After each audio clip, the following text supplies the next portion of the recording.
పరిస్థితి వస్తుంది. ఇవాళ గద్వాలలో అడుగుపెట్టిన నాటి నుంచి ఇక్కడ దాకా, అడుగుపెట్టిన కాడి నుంచి ఇక్కడ దాకా చూస్తే తప్పకుండా ఉప ఎన్నిక రావడం ఖాయం. అందులో మళ్ళొక్కసారి 50,000 ఓట్ల మెజారిటీతో తప్పకుండా మళ్ళీ గులాబీ జెండా ఎగరడం ఖాయం అనిపిస్తా ఉన్నది. ఒక్క మాట దయచేసి మీరు ఆలోచించాలని చెప్పి కూడా నేను కోరుతా ఉన్నా. 22 నెలలు అయిపోయింది, ఇంకొక నెల 15 రోజులు అయిపోతే 2 ఏళ్లు నిండిపోతుంది. ఏం చేసింది కాంగ్రెస్ ప్రభుత్వం? ఎవరికి సాయం చేసింది?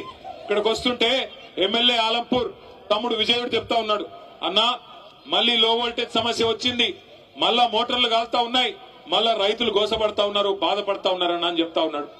అట్లాగే సీడ్ కంపెనీల విషయంలో చెప్తా ఉన్నారు, సీడ్ కంపెనీలు ఇదివరకు ఇచ్చినట్టు ఇవ్వట్లేదు, బాగా ఇబ్బంది పెడుతున్నాయి, వాళ్ళ కాడ కూడా ఇబ్బందికరమైన పరిస్థితులు ఉన్నాయని చెప్పి ఆ సీడ్ కంపెనీ రైతులు చెప్తా ఉన్నారు.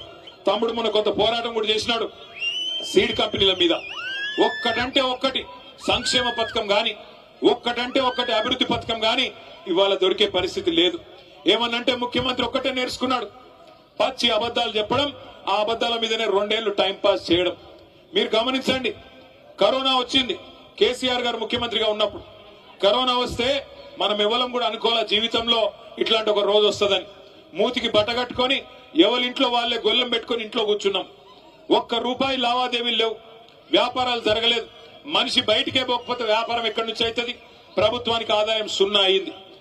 కరోనా వచ్చినప్పుడు కేసీఆర్ గారి ప్రభుత్వంలో ఆదాయం 0 అయినా రైతు బంధు ఆగిందా?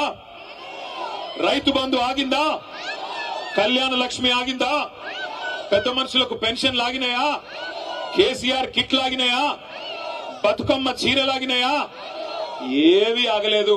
అన్ని కూడా కేసీఆర్ గారు రూపాయి ఆదాయం లేకపోయినా ప్రభుత్వానికి పేదవాడికి కష్టం రావద్దని చెప్పి మాకు ఎమ్మెల్యేలకు ఎంపీలకు జీతాలు పక్కన పెట్టి రాష్ట్ర ప్రభుత్వ ఉద్యోగులకు కూడా అవసరమైతే 10 రోజులు జీతం ఆలస్యంగా ఇచ్చినా పేదవాళ్లకు మాత్రం జీతం ఇవ్వాలా, రైతులకు రైతు బంధు ఇవ్వాలా, పేదవాళ్లకు సంక్షేమ పథకాలు అందాలా అని ఆ రోజు పనిచేసినారు.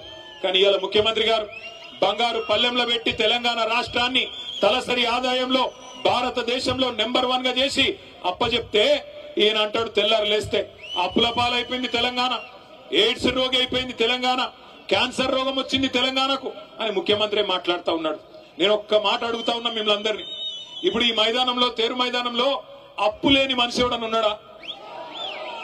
అప్పు లేని వాళ్ళు ఉన్నారా? అప్పు ఉందా లేదా? ఉంది కాదురా. లేనోడు ఉంటే శైలా పట్టండి. అప్పు లేనోడు ఎవడనుంటే శైలా పట్టండి. అప్పు ఉన్నోళ్లే ఉంటారు తప్ప లేనోళ్ళు ఆడ 100కి 1 దొరుకుతాడు. కానీ అప్పు ఉన్నా లోపల బనీన్కు పొక్కలున్నా ఎట్లా ఎట్లా ఎట్లా తయారవుతాం? పైకి మాత్రం కడక్ అంగి వేసుకొని మంచి కద్దరంగి వేసుకొని పైకి మాత్రం కడక్ అంగి వేసుకొని తిరుగుతాం. ఎందుకు? మళ్ళీ ఎవడన్నా కొత్త అప్పిచ్చినోడు ఏడం తిరుగుతాం, అంతేనా? కానీ ముఖ్యమంత్రి పనితనం ఎట్లున్నది? ఇంటి పెద్ద లాంటోడు, రాష్ట్రానికి పెద్ద మనిషి లాంటోడు, నా రాష్ట్రం దివాలా తీసింది, నా రాష్ట్రం నాశనం అయిపోయింది, నా రాష్ట్రం ఎత్తిపోయింది అంటే ఎవడన్నా పైసలు ఇచ్చినోడు ఇస్తాడా? పెట్టుబడి పెట్టేటోడు పెడతాడా? ఇక అది మాత్రమే కాదు, ఇంకా ఘోరం, లంకె బిందెలు ఉన్నాయనుకొని వచ్చినా లంకె బిందెలు లేవు అంట. లంకె బిందెల కోసం ఎవరు తిరుగుతారు? అర్ధరాత్రి ఎవరు తిరుగుతారు? మీ గద్వాల కోటకాడ ఎవరు దొంగల? కేసు అయితే మీ మీద అయితే పోయి ముఖ్యమంత్రిని దొంగ అంటారా మీరు? లంకె బిందెల కోసం ఎవడన్నా తిరుగుతాడా? నాకు అర్థం కాదు.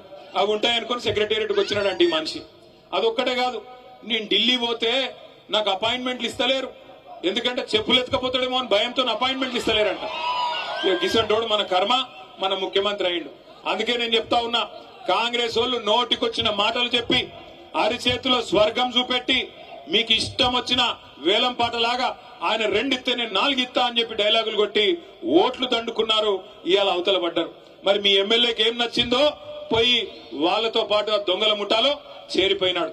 నేను మీ అందరికీ మాటిస్తా ఉన్నా, ఖచ్చితంగా ఉప ఎన్నికలు వస్తాయి. ఉప ఎన్నికల్లో ఈ ఎమ్మెల్యే గారిని చిత్తుగా ఓడించే బాధ్యత మీరు తీసుకోవాలని చెప్పి నేను విజ్ఞప్తి చేస్తా ఉన్నా. ఇక్కడ ఉన్న ఒక గద్వాల బిడ్డనే రేపు గులాబీ అభ్యర్థిగా మీ దగ్గరకు వస్తాడు, కేసీఆర్ పంపిన సోదరుడుగా సైనికుడిగా వస్తాడు. గెలిపించాలని చెప్పి నేను కోరుతా ఉన్నా. గెలిపిస్తారా లేదా? పక్కా గెలిపిస్తారా? అప్పటిదాకా పోరాటం ఆగొద్దు. ఇవాళ మీరు దయచేసి గుర్తుపెట్టుకోండి, ఒక వర్గాన్ని కాదు అన్ని వర్గాలను ఈ ముఖ్యమంత్రి కాంగ్రెస్ పార్టీ మోసం చేసింది. దళితులకు చెప్పినారు, కేసీఆర్ గారు దళిత బంధు అనే పథకం తెస్తే ఆయనేందా ఇచ్చేది 10 లక్షలు, మమ్మల్ని గెలిపించండి 12 లక్షలు ఇస్తామన్నారు. ఒక్కలకన్నా వచ్చిందా 12 లక్షలు? అంబేద్కర్ అభయహస్తం అన్నారు, వచ్చిందా? అభయహస్తం శూన్యహస్తమైంది. ఆడపిల్లలు చదువుకుంటే స్కూటీలు ఇస్తామన్నారు, వచ్చినాయా స్కూటీలు? స్కూటీలు లేవు గాని లూటీ మాత్రం బ్రహ్మాండంగా చేస్తున్నాడు ముఖ్యమంత్రి. అట్లాగే 2 లక్షల ఉద్యోగాలు ఇస్తామన్నారు మా తమ్ముళ్ళకి. 2 లక్షల ఉద్యోగాలు ఏం చెప్పినారు ఆ రోజు?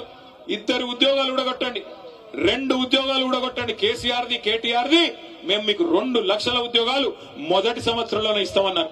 ఎన్ని ఉద్యోగాలు ఇచ్చినారు? ఇప్పటికీ 10,000 కంటే తక్కువ ఉద్యోగాలు ఇచ్చి కేసీఆర్ ప్రభుత్వంలో ఇచ్చిన నోటిఫికేషన్లకు మేమిచ్చినామని చెప్పుకోనికే సిగ్గు కూడా లేదు ముఖ్యమంత్రి గారికి.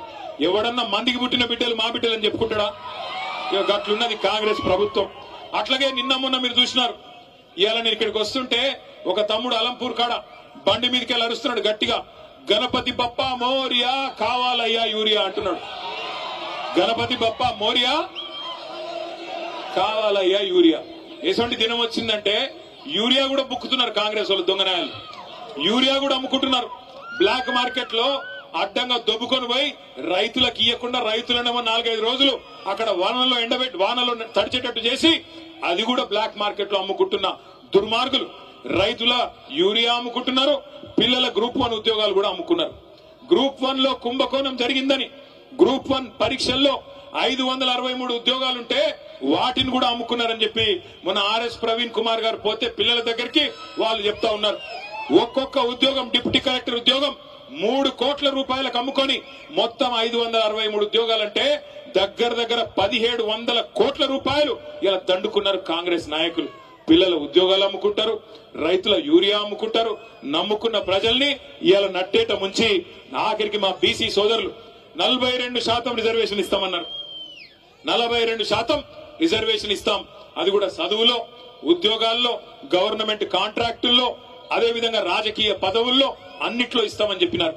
చెప్పి 2.5 ఏళ్లు అయిపోయింది. కానీ ఇప్పటి వరకు ఒక్కటంటే ఒక్క హామీ, బీసీ డిక్లరేషన్లు ఇచ్చింది గాని, ఎస్సీ డిక్లరేషన్లు ఇచ్చింది గాని, ఎస్టీ డిక్లరేషన్లు ఇచ్చింది గాని ఒక్కటంటే ఒక్కటి కూడా చేసింది లేదు.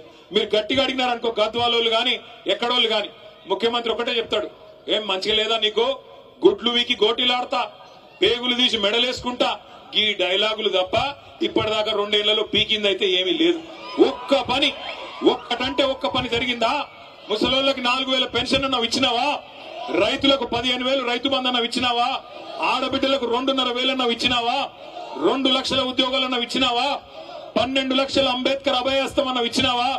42% రిజర్వేషన్ అన్నావు బీసీలకు ఇచ్చినావా? ఒక్క వాగ్దానం కూడా అమలు చేయకపోగా ఇవాళ మనం తీసుకున్న గట్టు ఎత్తిపోతల పథకాన్ని ఎక్కడున్నదాన్ని ఎక్కడేసిన గొంగడు అక్కడనే అన్నట్టు అట్లే వదిలిపెట్టినాడు. మొత్తం గట్టు ఎత్తిపోతల పథకం ద్వారా గట్టు మండలం గాని, కేటీతోటి మండలం గాని బ్రహ్మాండంగా 35,000 ఎకరాలకు నీళ్లు ఇవ్వాలని కేసీఆర్ గారు 581 కోట్ల రూపాయలతో మంజూరు చేస్తే 2 ఏళ్లుగా ఆ పథకాన్ని ఎక్కడున్న గొంగలు అక్కడనే అన్నట్టు పండబెట్టింది కాంగ్రెస్ ప్రభుత్వం. అదే కేసీఆర్ గారి ప్రభుత్వంలో ఉమ్మడి పాలమూరు జిల్లాలో పెండింగ్ ప్రాజెక్టులన్నింటినీ రన్నింగ్ ప్రాజెక్టులుగా మార్చి కొత్తగా 10 లక్షల ఎకరాల కాయ కట్టించిన నాయకుడు ఎవరు? దాని వల్లనే ఇవాళ రివర్స్ మైగ్రేషన్ పాలమూరుకు స్టార్ట్ అయింది. నేను ఇదే గట్టుకు ఆనాడు ఇదే మన గద్వాలకు